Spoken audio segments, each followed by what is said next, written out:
Hello everyone, how are you? I hope all you are fine. आज हम करेंगे know then they self, जो कि अलेक्जेंडर पोप के द्वारा लिखी गई है। अलेक्जेंडर पोप बहुत ही फेमस राइटर रहे हैं। ये एक स्टायरिस्ट भी हैं। मतलब इससे ना अपने टाइम के सारे पोइट बहुत ज़्यादा डरते थे। ये इतने अच्छे अच्छे स्टायर कर देते थे जिससे कि कोई कुछ बोल नहीं सकता था। अब हम करेंगे know then thyself presume not God to scan. Know then thyself मतलब अपने आप को जानना है। परज्यूम हमने कोशिश नहीं करनी है, साहस नहीं करना है। नोट गो टू स्कैन ईश्वर को स्कैन करने का साहस नहीं करना है। The proper study of Mankind जो मानवतावाद है उसकी प्रॉपर स्टडी क्या है? इज ए मैन मतलब मनुष्य को जानना ही मानवतावाद की एक प्रॉपर स्टडी है। Placed on this isthmus of a middle state a being darkly wise and rudely great. अब इसने क्या कहा? इस्थुमस क्या होता है? धरती के दो बड़े टुकड़ों को जोड़ने वाली धरती की तंग पट्टी, उसको बोलते हैं इस्थुमस। ठीक है, धरती के दो बड़े टुकड़ों को जोड़ने वाली तंग पट्टी। अब इसने क्या कहा है? Placed on this isthmus of a middle state, वह बीच में फंसा हुआ है मतलब उलझन में है। ए बीइंग डार्कली वाइज वह बहुत बुद्धिमान भी है। रूडली ग्रेट और वह बहुत ही मतलब बुद्धिमान है और बहुत ही संकी है। वह इतना दुर्बल है। With too much knowledge for the sceptic side, sceptic होता है संशयवादी, मतलब जो शक करता रहता है। उसको इतनी नॉलेज है और वह फिर भी शक्की बना रहता है और उसको मतलब कन्फ्यूज्ड रहता है।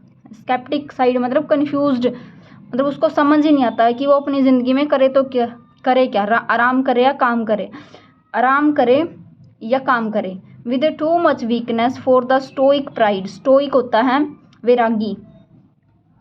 वह इतना दुर्बल है कि वह दुख सुख के प्रति वैरागी नहीं बन सकता। मतलब कि विद टू मच वीकनेस वह इतना दुर्बल है कि वह दुख सुख के प्रति वैरागी नहीं बन सकता। मतलब कि वह दुख और सुख दोनों सिचुएशन में एक समान नहीं रह सकता। सुख में तो वो बहुत ज़्यादा सुखी हो जाता है, दुख में वो बहुत ज़्यादा दुखी हो जाता है। यहाँ पर अलेक्जेंडर पोप ने एक मैन या फिर ह्यूमन बीइंग की कंडीशन बताई है। वो अपनी लाइफ में क्या क्या करता है और अपने आप को जानने की कोशिश नहीं करता, और ये बात सच भी है। अब हम इसका सेकंड स्टैंजा देखेंगे, उसमें क्या है देखो। सेकंड स्टैंजा में क्या कहता है Alexander Pope? Chaos of thought and passion all confused. Chaos होता है उतल फुतल होना, थॉट मतलब विचारों का, पैशन होता है भावनाएं। उसके अंदर जो भावनाएं हैं और जो उसके विचार हैं वह उसमें उथल फुथल रहती है। वह कन्फ्यूज्ड रहता है हमेशा। स्टिल बाय हिमसेल्फ एब्यूज्ड और डिसएब्यूज्ड। एब्यूज्ड होता है धोखा खाना और डिसएब्यूज्ड होता है धोखे से बाहर आना। तो वो क्या करता है? स्टिल बाय हिमसेल्फ एब्यूज्ड और डिसएब्यूज्ड, कभी वह धोखा खाता है और कभी धोखे से बाहर निकलने की कोशिश करता है। Created half to rise and half to fall, वह क्या करता है? क्या बोला है पोइट ने? क्रिएटेड हाफ टू राइज, वह थोड़ा सा करके ऊपर उठ सकता है और थोड़ा सा ही कुछ गलत करके वह नीचे गिर सकता है। ऊपर उठ के वह भगवान बन सकता है और नीचे गिर के वह जानवर बन सकता है। Great lord of all things yet a prey to all. देखो यहाँ पे PREY है, इसका मतलब होता है शिकार करना। अगर यहाँ पे PRAY होता तो उसको बोलते हैं प्रार्थना करना। अब इसने क्या कहा है? Great lord of all things, वह सारी चीज़ों का भगवान है। Yet a prey to all, फिर भी वह उन्हीं का शिकार करता है। सोल जज of truth in endless error hurdle, यह सच्चाई एकमात्र निर्णायक है। वह सच्चाई का ही एकमात्र निर्णायक है, लेकिन फिर भी वह एंडलेस एरर हर्डल्स होता है पड़े होना, मतलब कि वह फिर भी अनगिनत एंडलेस गलतियां करता है और गलतियों में पड़ता रहता है। और लास्ट में क्या कहता है? The glory jest and riddle of the world. The glory क्या होता है? शान। जेस्ट होता है मजाक। रिडल होता है पहेली। अब वो क्या कहता है लास्ट में, पोइट ने क्या बोला कि वह संसार का गौरव है, उसके पास ज्ञान और बुद्धि है, लेकिन वह संसार का मजाक भी है क्योंकि वह बहुत सारी गलतियां करता है। वह संसार की पहेली है क्योंकि वह न तो देवता है और न ही एक जानवर है। अब पेपर में आपको एक ऐसे स्टेंजा दे दिया जाएगा और उसको कॉन्टेक्स्ट और एक्सप्लेनेशन आपने लिखनी है। कॉन्टेक्स्ट मैंने बताया था आप कैसे लिखोगे। These lines have been taken from the poem Know Then They Self। ये तो आपको मैंने पहले भी बताया कैसे आपने बनाना है। This poem written by Alexander Pope। ठीक है, अब अगर आपको इस पैसेज के बारे में कोई आइडिया आ गया कि क्या बताया गया तो आप 1-2 लाइन बना के कर सकते हैं। जैसे क्या है, this poem sums up man's position in the world. यह पोइम कंक्लूजन निकालती है इस दुनिया में एक मानव किस स्थिति में है। Man is a combination of opposite qualities. Man एक कम्बिनेशन है एक दूसरे की अपोजिट क्वालिटी का, मतलब वो कभी समझ ही नहीं पाता है कि उसने अपनी लाइफ में क्या करना है। He often remains confused and can not decide between different courses of action. ठीक है, आपने एक लाइन तो सिंपल सी आप बना ही सकते हो। आपने पैसेज पढ़ते आपको समझ आ जाना चाहिए कि ये किस पोइम से है। These line have been taken from the know then thyself written by Alexander Pope. Context में आपने अगर इतना भी लिख दिया तो आपका काम हो जाएगा। एक लॉन्ग क्वेश्चन कर लो, अगर आपको इसकी बनानी एक्सप्लेन नहीं करना आता है तो आप वही लॉन्ग क्वेश्चन लिख सकते हो और आपके नंबर आ जाएंगे। अब मैं इस पोइम में से एक लॉन्ग क्वेश्चन बताऊंगी जो आपने करना है। आप ये क्वेश्चन करोगे, what is Pope's concept of man. मतलब आपने इस पूरी पोइम का कंक्लूजन इस क्वेश्चन में मिल जाएगा। ये क्वेश्चन जरूरी नहीं आप इतना बड़ा करो, वो लाइन आप स्किप कर सकते हो जो आपको याद नहीं होएगी। ठीक है, मैं एक बार थोड़ा सा करवा देती हूँ। In this poem know then thyself Alexander Pope sums up man's position in the world. देखो सारा ही वही मतलब एक्सप्लेनेशन ही इसके अंदर आ जाएगा। Man's position in the world is a paradoxical. इस पोइम में अलेक्जेंडर पोप क्या बताता है, मनुष्य की हालत पर विचार करता है। इस संसार में मनुष्य की अवस्था पैराडॉक्सिकल है, विरोधाभासात्मक है। He is a bundle of contradictions. वह विरोधी बातों का एक बंडल है, पुतला है। He considered himself the sole जज ऑफ ट्रूथ। वह खुद को सच्चाई का एकमात्र जज मानता है। But he commits many mistake in life. जो आपको लाइनें आसान लगती है इस क्वेश्चन में से आप वही करोगे। मैं ये पूरा करवा दूंगी लेकिन हमारी जो वीडियो है वो लंबी हो जाएगी। मैंने एक वीडियो में 2 पोइम का टारगेट लिया है, आपको आइडिया आ जाएगा। अगर फिर भी आप चाहते हैं मैं इसको एक्सप्लेन करूं तो आप कमेंट करना, नेक्स्ट वीडियो में मैं इसको एक्सप्लेन कर दूंगी। अब हम हमारी दूसरी पोइम देखेंगे, उसमें क्या है। हमारी दूसरी पोइम का नाम है the world is too much with us. The world is too much with us late and soon. एक बार मैं इस पोइम का नाम और पोइट का नाम आप देख लीजिए एक बार, फिर हम इसकी एक्सप्लेनेशन देखेंगे। I hope all are visible. The world is too much with us late and soon. ये पोइम हमारी विलियम वर्ड्सवर्थ के द्वारा लिखी गई है। ये एक नेचर पोइट थे। इंग्लिश लिटरेचर में विलियम वर्ड्सवर्थ एक नेचर पोइट थे, रोमांटिक इरा से ये बिलोंग करते हैं। तो इसमें ये क्या कहता है, the world is too much with us late and soon. क्या कहता है कि आज का जो मनुष्य बहुत संसारिक बन गया है। The world is too much, जो दुनिया है वो बहुत ज़्यादा हम उसके साथ मतलब बहुत ज़्यादा लेट एंड सुन संसारिक बन गए हैं। गेटिंग एंड स्पेंडिंग वी ले वेस्ट आवर पावर। हम क्या करते हैं, क्या कहता है पोइट कि हम भौतिक वस्तुओं के पीछे ज़्यादा व्यस्त रहते हैं। गेटिंग एंड स्पेंडिंग, हम यही सोचते रहते हैं कि कैसे हमने पैसा कमाना है और कहाँ खर्च करना है। वी ले वेस्ट आवर पावर, और इस तरह हम अपनी सारी जो शक्तियाँ हैं उनको वेस्ट कर देते हैं। Little we see in nature that is our little.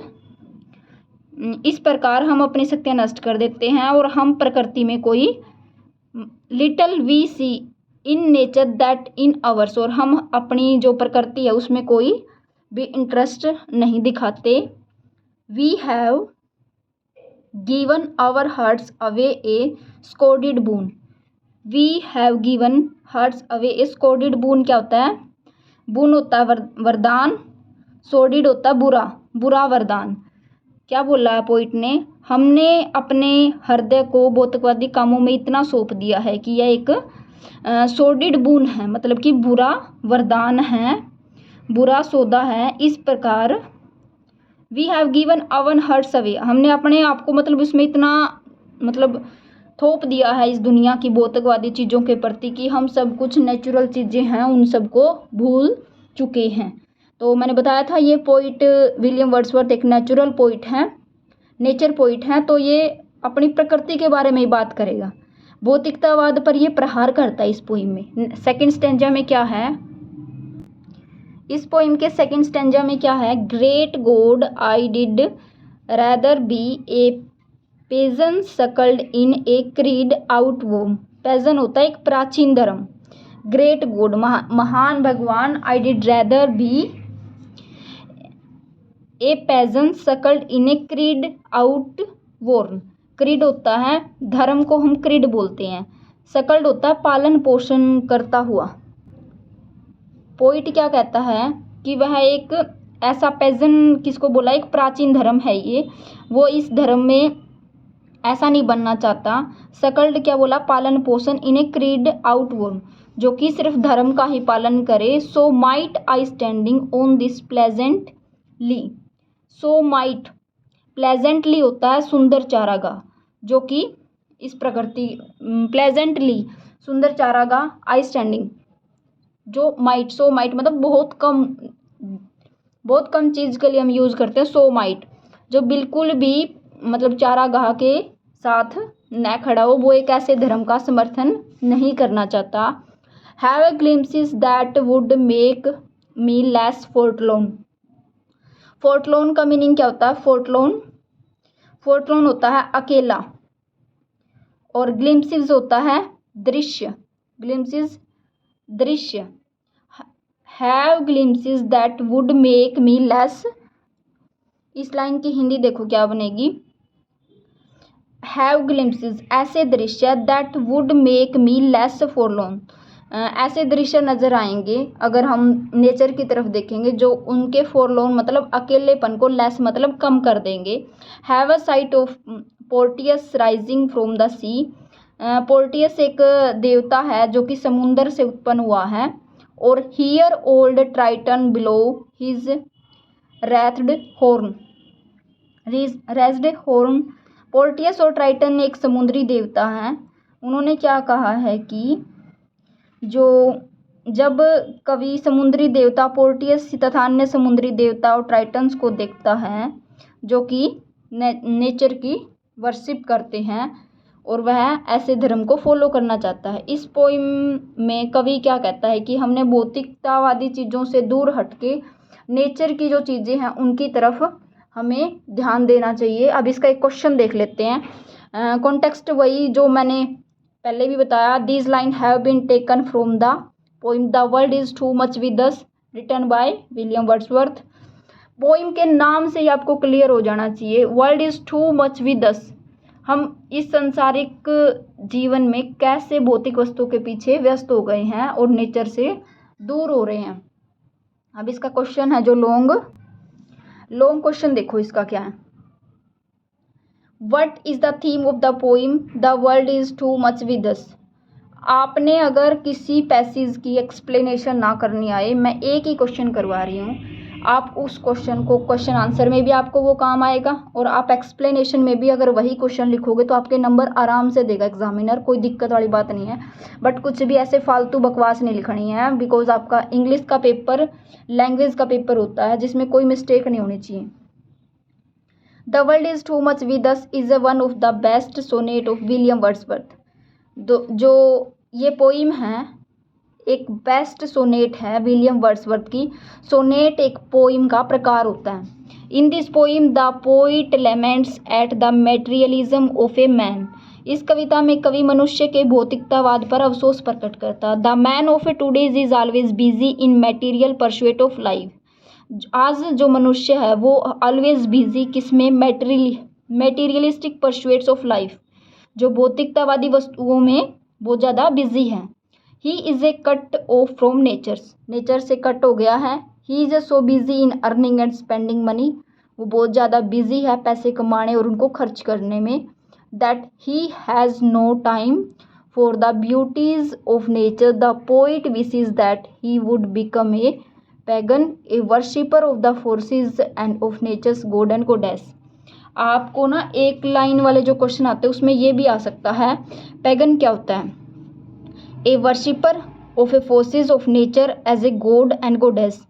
ये एक देवता माना गया है जिसकी पूजा की जाती है। कैसे पूजा करते हैं? एज ए नेचर गॉड या गॉडेस, या तो ये प्रकृति की देवी है या देवता है, इसके रूप में हम पिजन की पूजा करते हैं। Then he would be in touch with the object of nature. The poem is thus an attack on the growing materialism of a man. अगर आपको कोई लाइन याद करने में दिक्कत है तो आप उस लाइन को स्किप कर सकते हो। जो आप अच्छे से याद कर सकते हो, याद करके आपने एक बार लिख के प्रैक्टिस ज़रूर करनी है ताकि आप पेपर के टाइम पे भूलो नहीं, ठीक है। अब मेरा टारगेट यही रहेगा, मैं एक वीडियो में 2 पोइम एक साथ क्लियर करवा दूं। अगर आप चाहते हैं मैं क्वेश्चन को भी एक्सप्लेन करूं, कोई दिक्कत नहीं है, मैं एक्सप्लेन कर दूंगी, लेकिन जो क्वेश्चन की एक्सप्लेनेशन है वो वही है जो पोइम की एक्सप्लेनेशन होती है। तो मुझे नहीं लगता दोबारा एक्सप्लेन करने की ज़रूरत है। अगर है भी तो आप कमेंट करेंगे, ठीक है। Thank you guys, thank you so much.